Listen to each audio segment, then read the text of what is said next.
জনগণের ভোটের অধিকার নাই, কথা বলার অধিকার নাই, জুরি সিস্টেম নাই। কিন্তু মিডিয়া সেই ফাংশনটা নিতে পারতো, নেয় নাই।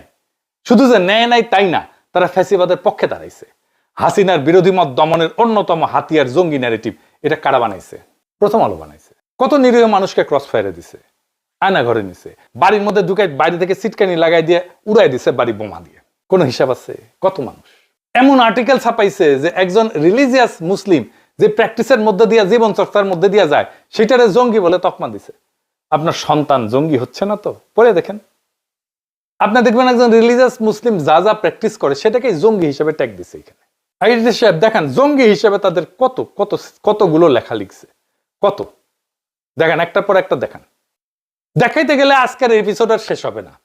তাই জাস্টিস সিস্টেম বা আইন আদালত আর জনগণের সেন্স অফ জাস্টিস, এই দুইটার মধ্যে দেয়া নেয়া বা সার্কুলেশন বন্ধ হইলে জনরোষ জন্মায়।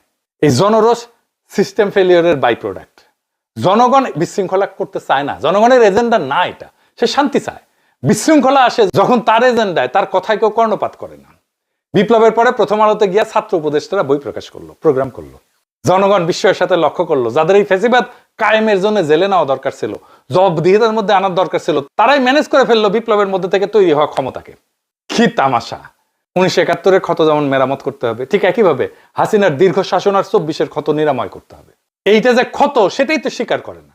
প্রথম আলো ডেইলি স্টার জিন্দেগিতে ক্ষমা চাইছে যে আমরা 111 করছি, বিদেশি 2 রাষ্ট্রের সাথে ঘুটু কইরা। এটা তো রাষ্ট্রদ্রোহ।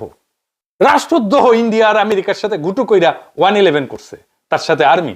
প্রথম আলো ডেইলি স্টার করছে, কোনোদিন মাপ চাইছে? মাপ চাই নাই।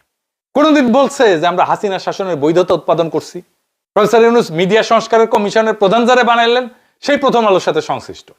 আপনারা মাইরা